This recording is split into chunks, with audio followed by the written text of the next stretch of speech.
friends, today we will discuss about the isothermal process. What is isothermal process and how we can determine the work done in a isothermal process. बेटा आज हम जानेंगे isothermal process क्या होती है और उसके अंदर कैसे हम उसको वर्क को निकाल सकते हैं। ठीक है ना।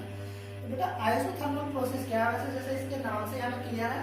आइसोथर्मल, आइसो मतलब एक समान और थर्मल मतलब टेम्परेचर। ठीक है ना। आइसोथर्मल मतलब यहाँ पर आइसो क्या है, जो एक ही तरीके से रहता हो, सभी में सारा का सारा हमारा क्या एक समान हो, जैसे इक्वल, एकदम सभी जैसे क्या हो, इक्वल हो। ठीक है ना। और थर्मल मतलब टेम्परेचर। ठीक है ना। तो बेटा आइसोथर्मल प्रोसेस क्या, आइसोथर्मल प्रोसेस हमारी एक ऐसी प्रोसेस है जिसके अंदर हमारा क्या रहता हो, टेम्परेचर हमेशा क्या रहता हो, इक्वल रहता हो। वो प्रोसेस हमारी क्या कहलाती है, आइसोथर्मल प्रोसेस। तो हम लिखेंगे क्या, that process in which the temperature is constant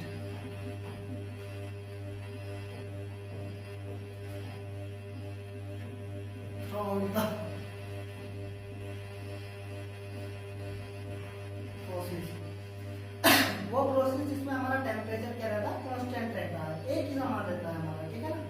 पूरी की पूरी प्रोसेस में is known as isothermal process. उस प्रोसेस को हम क्या नाम देते हैं बेटा, आइसोथर्मल प्रोसेस। ठीक है ना।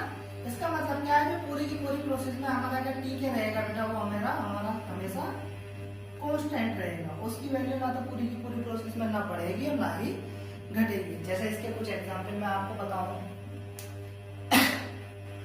बॉइलिंग ऑफ वाटर होता है, जैसे कि हम पानी को गर्म करते हैं बेटा। ठीक है ना। तो घर पर जैसे हम पानी को गर्म करते हैं, धीरे धीरे हम जैसे हमने उसको बहुत तेजी से गर्म करना शुरू करा। ठीक है ना। वो धीरे धीरे गर्म होता है। ठीक है ना। लेकिन एक पर्टिकुलर टेम्परेचर पर जाने के बाद आप उसका टेम्परेचर कितना भी बढ़ा दो, वो जैसे कि हमने पानी को गर्म करा, वो 100 डिग्री सेल्सियस पर उबलना शुरू हो जाता है। ठीक है ना। तो 100 से ऊपर आप उसमें उस पानी को कितने कहीं भी ले जाओ, उसके बाद वो वेपोराइजेशन तो हो सकता है, उसका वेपर की फॉर्म में वो जा सकता है, लेकिन क्या है बेटा, वो उबलने का नहीं है। उसके बाद वो 100 डिग्री पर ही उबलता है। ठीक है ना। तो वो हमारा क्या होता है, कांस्टेंट प्रोसेस टेम्परेचर का हुआ, उबलना शुरू हो गया 100 डिग्री टेम्परेचर पर हमारा, तो वो प्रोसेस हमारी क्या होगी, आइसोथर्मल प्रोसेस होगी। और भी बहुत सारे एग्जाम्पल होते हैं, जैसे कि आपका मेल्टिंग ऑफ आइस हो गया, बर्फ का पिघलना। जैसे बर्फ जमती है हमारी, जैसे ही हमारा 0 डिग्री सेंटीग्रेड टेम्परेचर हुआ, वो जमना शुरू हो जाती है। ठीक है ना। और 0 डिग्री सेंटीग्रेड टेम्परेचर से जैसे वो ऊपर जाता है, तो वो क्या है बेटा, पिघलना शुरू हो जाती है। अब माना 0 से आपने 1 डिग्री कर दिया, तो वो 1 डिग्री पे सारी की सारी बर्फ आपकी पिघल जाएगी। ये जरूरी नहीं है कि 1 डिग्री सारी की सारी बर्फ पिघलाने के लिए आपको 100 डिग्री या 50 डिग्री या 30 डिग्री करना जरूरी है। आप अगर उसको 0 से 1 डिग्री भी कर देते हैं, तो सारी की सारी बर्फ आपकी पिघल जाएगी। मेल्टिंग ऑफ आइस हो गया, ऐसी बर्फ का जमना भी हमारा जो है, हमारा ये आइसोथर्मल कह सकते हैं। क्यों? क्योंकि आपने अगर बर्फ का टेम्परेचर 0 डिग्री कर दिया, तो आपका सारा का सारा पानी बर्फ बन जाएगा। 0 डिग्री टेम्परेचर पर हमारा सारा का सारा पानी क्या हो जाएगा बेटा, बर्फ हो जाएगा। आपका जरूरी नहीं है कि उसको माइनस में लेके जाएंगे, माइनस में जितना लेके जाएंगे वो उतना ही ज्यादा टाइम तक आइस की फॉर्म में रह सकता है। ये नहीं है कि बर्फ जमाने के लिए आपको ज्यादा माइनस में जाना पड़ेगा, ऐसा कुछ नहीं है। 0 डिग्री पर आपका बर्फ बन जाता है, और 0 से जैसे ही ऊपर पॉजिटिव में आते हैं, वो 1 डिग्री हुआ, उस पर आपका सारा का सारा बर्फ क्या है बेटा, तो आपका मेल्ट हो जाता है। ठीक है ना। तो मतलब क्या है बेटा, आइसोथर्मल के अंदर एक ऐसी प्रोसेस जिसमें आपने टेम्परेचर में को एक छोटा सा चेंज दिया है, मतलब आपने टेम्परेचर को कांस्टेंट रखा और पूरी की पूरी प्रोसेस आपकी हो जाती है। जैसे कि मेल्टिंग ऑफ आइस हमने बोला, 1 डिग्री टेम्परेचर आपने कांस्टेंट रखा है, आपने ना टेम्परेचर बढ़ाया ना घटाया, आपने सिर्फ टेम्परेचर कितना रखा, 1 डिग्री सेंटीग्रेड रखा है। ठीक है ना। तो उस पर आपकी क्या है बेटा, सारी की सारी बर्फ, जितनी भी बर्फ है आपकी सारी पिघल जाएगी, आपकी सारी की सारी बर्फ मेल्ट हो जाएगी। ठीक है ना। बॉइलिंग ऑफ वाटर हम बात कर रहे थे। बॉइलिंग ऑफ वाटर के अंदर भी क्या होगा बेटा, बॉइलिंग ऑफ वाटर के अंदर भी हमारा सेम होता है कि जैसे ही पानी का टेम्परेचर 100 डिग्री सेंटीग्रेड पूछा तो सारा का सारा पानी बॉइल होना स्टार्ट हो जाता है। अब आप 100 से ऊपर जैसे ही करते हैं तो ये फिनोमिना चेंज होना, प्रोसेस चेंज हो जाती है। फिर आपकी वो बॉइलिंग ना रह के फिर क्या हो जाती है, वेपोराइजेशन हो जाती है। आपका 100 के बाद क्या हो, वेपोराइजेशन होना स्टार्ट हो जाता है आपका। ठीक है ना। तो ये एग्जाम्पल है। एग्जाम्पल में आप लिख सकते हैं क्या, जैसे हमने बताया पहला क्या, बॉइलिंग ऑफ वाटर। ठीक है ना। 100 डिग्री सेंटीग्रेड पर बॉइल होना स्टार्ट हो जाता है। कोई भी वाटर हो उसका 100 डिग्री हम जैसे करेंगे वो क्या आपका बॉइल होना स्टार्ट हो जाएगा आपका। मेल्टिंग ऑफ आइस हमने बताया, और भी हो सकते हैं।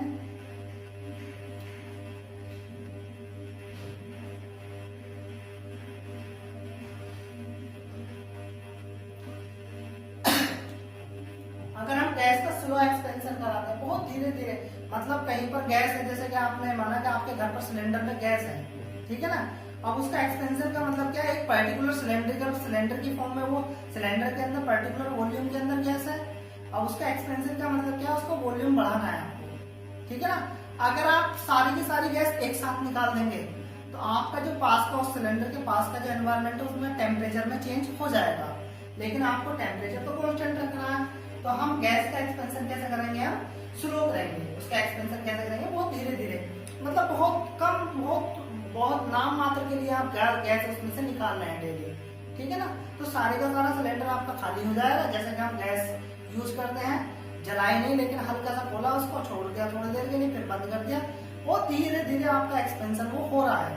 गैस रेगुलर जैसे कि आपका बाइक या स्कूटर या आपका कार होती है, उसमें से कभी कभी क्या होता है बेटा, बहुत टाइम तक खड़े रहने के बाद धीरे धीरे आपकी गर्मियों के दिनों में क्या होता है, आपके टायर से क्या हवा धीरे धीरे निकल जाती है। ठीक है ना। तो उसके अंदर जो हवा है, मतलब एयर जो है वो गैस की फॉर्म में होती है, वो गैस क्या है बेटा, धीरे धीरे निकल जाती है। तो उसका स्लो एक्सपेंशन हो रहा है, पता भी नहीं चलता, और उसके कारण आपका बाहर के एनवायरमेंट में टेम्परेचर बढ़ता भी नहीं है। लेकिन अगर सारी गैस एक साथ निकलती है तो आपको पता है कि वहां का टेम्परेचर एकदम से बढ़ जाता है। ठीक है ना। तो ये क्या है, हमारा आइसोथर्मल प्रोसेस के हमारे एग्जाम्पल होते हैं हमारे। ठीक है ना। अगर हम इस प्रोसेस की बात करें तो बेटा ये प्रोसेस, जैसे कि हम अगर इसका पीवी डायग्राम बना के देखें तो हमारा एक एक्सिस पर होगा प्रेशर और एक एक्सिस पर क्या होगा, वॉल्यूम। टेम्परेचर हमें कांस्टेंट रखना है। ठीक है ना। हमारे पास हमने माना एक आइसोथर्मल प्रोसेस करने के लिए हमने एक सिस्टम लिया है जिसमें हम स्लो एक्सपेंशन ऑफ गैसेस करेंगे। जैसे कि हमने एक टायर लिया, ठीक है ना। टायर, अभी आप इसके अंदर एयर फिल करके लेकर आए हो, उसके अंदर प्रेशर है P1, वॉल्यूम है V1 और टेम्परेचर T है। ठीक है ना। अभी वो आराम से हम लेकर आए, इसके अंदर जो टेम्परेचर है, वॉल्यूम है, या फिर आपको टायर तो मैं यहाँ नहीं दिखा सकता ये, लेकिन मैं जैसे ये मान लें मेरे पास ये बोतल है, ठीक है ना। ठीक है। अब इसके अंदर मैंने क्या गैस फिल की हुई है, इसके अंदर गैस फिल की हुई है, उसका प्रेशर है P1, वॉल्यूम है V1 और टेम्परेचर कितना है, T1। अब मैंने क्या किया, इसमें से बहुत कहीं पर भी बहुत हल्का सा, या फिर इसमें बहुत हल्का सा मैंने क्या एक होल रहने दिया, या इसको बहुत थोड़ा सा बहुत हल्का सा लूज, ये जो इसका कैप है, इसको कैप को बहुत हल्का लूज किया, टाइट नहीं किया, इसको लूज रहने दिया थोड़ा सा। तो क्या होगा बेटा, धीरे धीरे वो गैस इसके कैप की हेल्प से क्या है बेटा, बाहर निकलने शुरू हो जाती है। जैसे कि आपने पानी भर के रखा हो और धीरे धीरे ये क्या है, इसके अंदर प्रेशर, वो जो पानी है 24 घंटे 48 घंटे तक गर्म रहता है, लेकिन बाद में क्या धीरे धीरे ठंडा हो जाता है। तो वो कैसे हो रहा है कि बिना कुछ पता चले वो धीरे धीरे क्या इसमें से निकलना स्टार्ट हो जा रहा हो। ठीक है ना। तो वो धीरे धीरे काम हो गया हो और उसकी दूसरी स्टेट जो हमें मिली उसमें हमारा प्रेशर भी चेंज हो गया, वॉल्यूम भी चेंज हो गया, लेकिन एक्सपेंशन बहुत ज्यादा स्लो हुआ है। उस स्लो एक्सपेंशन के कारण बेटा टेम्परेचर में हमें कोई भी चेंज दिखाई नहीं दिया। ठीक है ना, कोई भी टेम्परेचर में चेंज हमें दिखाई नहीं दिया, ठीक है ना। इसके हर एक स्टेट पर ये पॉइंट, ये इसके जितने भी पॉइंट्स होंगे सब पर हमारा क्या प्रेशर और वॉल्यूम में तो लगातार चेंज हो रहा है, लेकिन टेम्परेचर हमारा क्या लगातार कांस्टेंट बना हुआ है, ठीक है ना। तो मतलब जैसे कि हम इस बोतल का एग्जांपल ले रहे थे, इसके अंदर अगर हमने माना 30 डिग्री सेंटीग्रेड टेम्परेचर था, ठीक है ना, तो इसमें से धीरे धीरे जितनी भी एयर जो गैस निकल रही है, बाद में जैसे मैंने 10 घंटे बाद इसको देखा, इसके अंदर अभी भी कितना है 30 डिग्री टेम्परेचर है, लेकिन क्या है गैस की क्वांटिटी कम हो गई, उसके अंदर प्रेशर कम हो गया, वॉल्यूम भी कम हो गया, क्योंकि कैप से निकल गई कुछ हवा जो गैस थी मेरी, ठीक है, लेकिन टेम्परेचर नहीं निकल कम हो पाया। तो वो प्रोसेस हमारी क्या बेटा आइसोथर्मल प्रोसेस होगी इसमें। तो इसमें मेरा प्रेशर वॉल्यूम तो चेंज हो सकता है, लेकिन टेम्परेचर चेंज नहीं होता है, ठीक है ना। तो उसी के लिए हम बात कर रहे हैं। इसमें हम लिख सकते हैं क्या, इसको बोल सकते हैं क्या, लेट करके करते हैं इसको, लेट द, इसको हम बोले तो प्रेशर और वॉल्यूम के टर्म्स में लिख रहे हैं हम, लेट द नहीं करेंगे, इसको एंड करेंगे, let an intermediate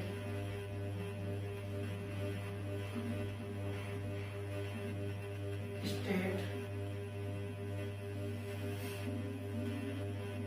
with pressure P and volume V change in very small amount dV। मैंने क्या माना बेटा, देखो मैंने जब ये प्रोसेस मानी, एक स्टेट ए से बी स्टेट में पहुंच गए, तो मेरे पास दो वेरिएबल है, एक प्रेशर और एक वॉल्यूम, दोनों के दोनों चेंज हो सकते हैं, ठीक है ना। एक प्रेशर चेंज होता है और एक वॉल्यूम, टेम्परेचर चेंज नहीं हो रहा, तो वो मेरा वेरिएबल नहीं है, ठीक है ना। तो मैंने माना कि प्रेशर मेरा धीरे धीरे जब चेंज हो रहा है, और मेरा जो वॉल्यूम है वो वॉल्यूम में लगातार जो चेंज धीरे धीरे हो रहा है, वो कितना हो रहा है बेटा डीवी हो रहा है। तो उस कंडीशन में अगर हम वर्क निकालें, then the work done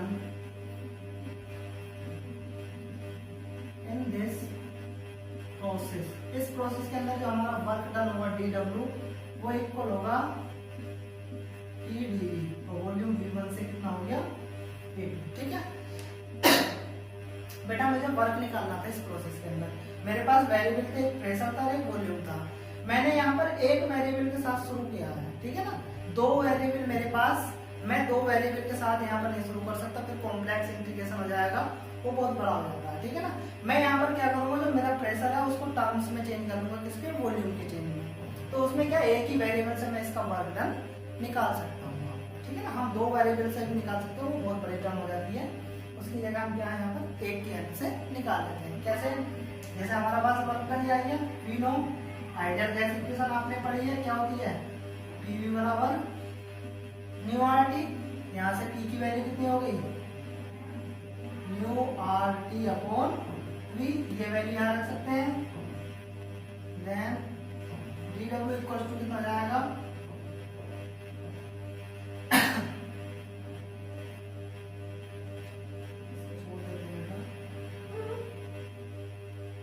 V1 से V2 nu RT upon V, और ये कितना हो गया dV। न्यू RT ये तो न्यू गैस कांस्टेंट R, ये गैस कांस्टेंट होता है, आपका T टेम्परेचर कांस्टेंट है, ये तो कांस्टेंट है, तो बाहर आ जाएगा न्यू RT, बाहर आ गया। इंटीग्रेशन में V1 से V2 क्या बचा dV अपॉन V, किसके इक्वल है dW, ठीक है ना। dW मान लो स्मॉल के लिए निकाला था हम, टोटल वर्क डन अगर ये माने तो हम इसको W भी मान सकते हैं, ठीक है ना। मैं टोटल वर्क डन मान रहा हूँ, ये मेरा क्या है W से स्टार्ट होता है, ठीक है। नहीं तो मेरे को इंटीग्रेशन करना पड़ेगा सारे का, वो W ही आना पड़ेगा, ठीक है ना। तो W के लिए निकाल दिया हमने, new RT dV upon V हो गया हमारे पास।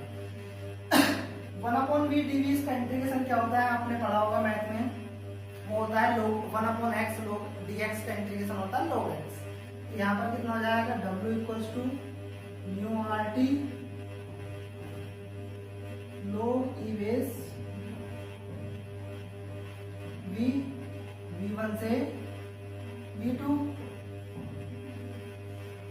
न्यू RT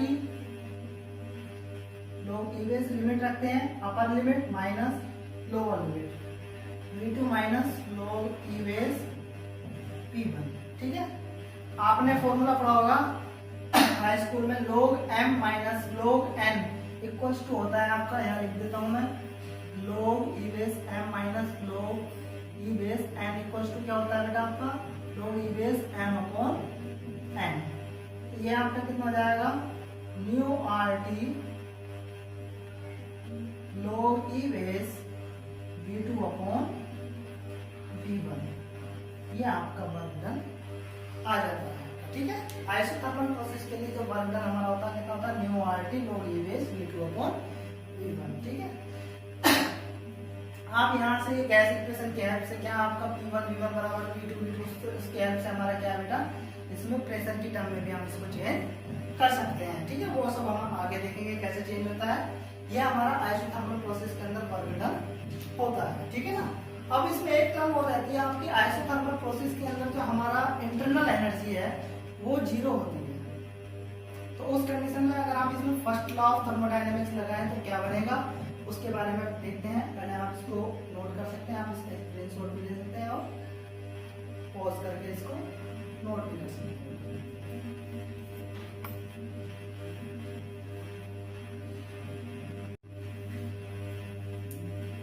बेटा हम बात कर रहे थे इंटरनल एनर्जी का। ठीक है ना, फर्स्ट लॉ आइसोथर्मल प्रोसेस के अंदर इंटरनल एनर्जी हम क्या बता रहे थे, जीरो बता रहे थे। ठीक है ना, तो क्या है, फॉर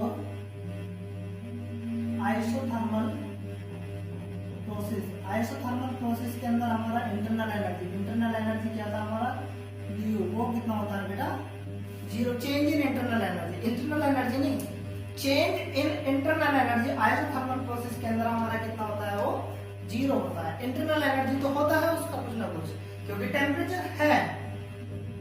ठीक है ना, लेकिन अगर टेम्परेचर कांस्टेंट रहता, टेम्परेचर में कोई भी चेंज नहीं हो रहा है, तो चेंज इन इंटरनल एनर्जी उस कंडीशन में हमारा कितना होता है, जीरो होता है। ठीक है ना, तो वो कैसे होता है वो हमने वैसे पिछले वीडियो में एक्सप्लेन किया है, जिसमें हमने आपको हीट, वर्क एंड एनर्जी बताया है।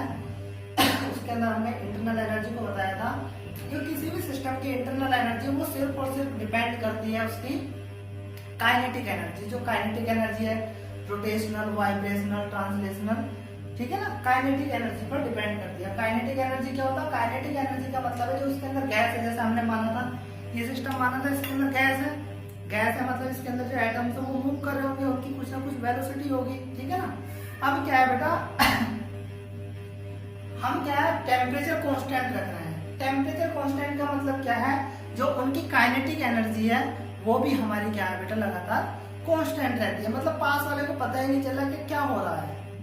एक एटम है अपनी मस्ती में जा रहा है, बगल से अगर दूसरा निकलता है उसे नहीं पता चल रहा है, तो उसके मतलब क्या है, उसके मतलब अगर आप जैसे अपने पास बैठे हो आप, ठीक है ना, आप बैठे हो, आपके बगल से कोई निकल के चला गया और आपको पता नहीं चला, तो उस कंडीशन में आप जो मानेंगे वो बगल में फिर भी यही मानेंगे कि आपके बगल से कोई निकल के गया ही नहीं। आपके रेस्पेक्ट में क्या बेटा, वो गया ही नहीं, क्योंकि आपने उसको देखा नहीं मतलब उसकी वेलोसिटी कितनी मानेगी आपके नजर में, जीरो। जब वेलोसिटी जीरो है तो मतलब काइनेटिक एनर्जी आपकी ना तो बढ़ रही है ना घट रही है। जब काइनेटिक एनर्जी आपकी कांस्टेंट है तो इसका मतलब क्या, आपका internal change in internal energy वो भी कितना होगा, आपका जीरो होगा। ठीक है ना, तो जब तक टेम्परेचर में चेंज नहीं करते आपका काइनेटिक एनर्जी चेंज नहीं होता, काइनेटिक एनर्जी चेंज नहीं हो रहा है, तो क्या है बेटा, आपका इंटरनल एनर्जी भी चेंज नहीं होगा, तो इंटरनल एनर्जी जीरो होता है। और दोबारा समझ लेते हैं, काइनेटिक एनर्जी का टेम्परेचर पे क्या डिपेंड करता है। मानो जैसे कि आपको मैंने बताया था, किसी भी सिस्टम की इंटरनल एनर्जी बढ़ाने के लिए 3 फैक्टर बताए थे। उसमें हीट दे सकते हैं, उस पर वर्क कर सकते हैं, या फिर उसके अंदर हम एटम्स को इंजेक्ट कर सकते हैं। ठीक है ना, अगर मैंने इसको हीट दिया, इसका मतलब इसके एटम्स को हीट देने का मतलब क्या है, इसके अंदर का टेम्परेचर बढ़ा दिया, और अगर टेम्परेचर में चेंज हुआ तो काइनेटिक एनर्जी चेंज हुई, काइनेटिक एनर्जी चेंज हुई मतलब इंटरनल एनर्जी चेंज हुई। तो आइसोथर्मल प्रोसेस नहीं है हमारा, चेंज इन टेम्परेचर मिला।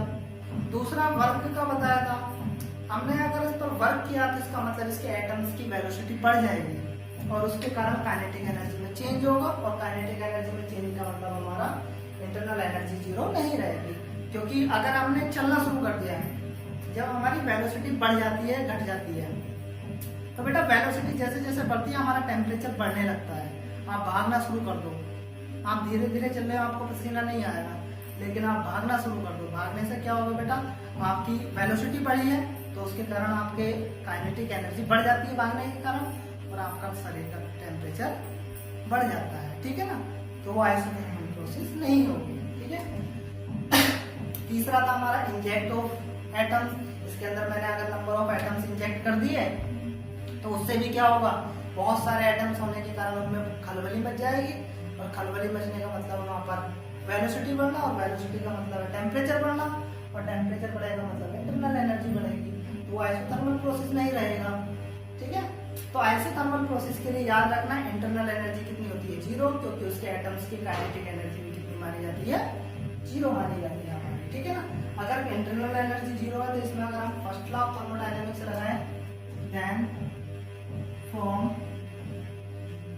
फर्स्ट लॉ ऑफ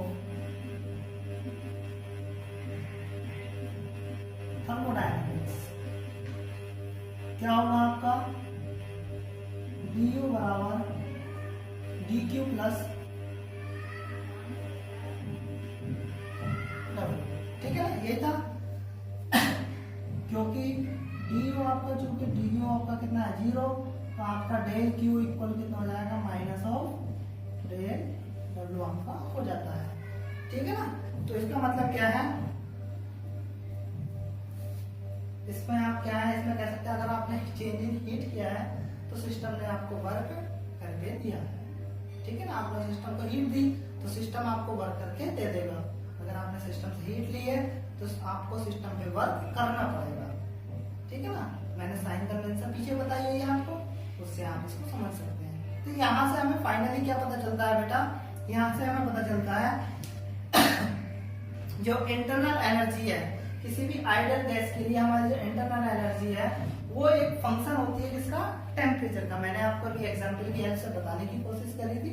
अगर आपको किसी को कोई प्रॉब्लम हो, नहीं समझ में आता, आप कमेंट बॉक्स में आप पूछ सकते हैं इसका कि क्या बताया है, मैं उसको फिर से एक्सप्लेन करके आपको उसमें बताने की कोशिश करूंगा, ठीक है ना। तो हम इसके लिख सकते हैं क्या, फॉर एन आइडियल गैस, किसी आइडियल गैस के लिए द इंटरनल एनर्जी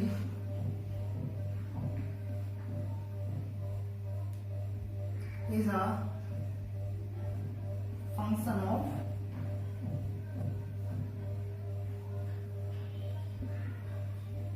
टेम्परेचर, ठीक है। जो हमारा इंटरनल एनर्जी है वो फंक्शन होती है किसका, टेम्परेचर का, ओनली टेम्परेचर का ही फंक्शन होती है हमारी इंटरनल एनर्जी, ठीक है। ये हमारा आइसोथर्मल प्रोसेस था। इसमें वर्क डन हम आगे इसमें और भी चेंज करके निकाल सकते हैं। ये हमारा इसका वर्क डन आया था पीछे, ठीक है, ये हमारे इसके अंदर होता है। अगर किसी को कोई प्रॉब्लम है, नहीं समझ में आता है, कोई पॉइंट ऐसा है तो आप कोई कंफ्यूजन हो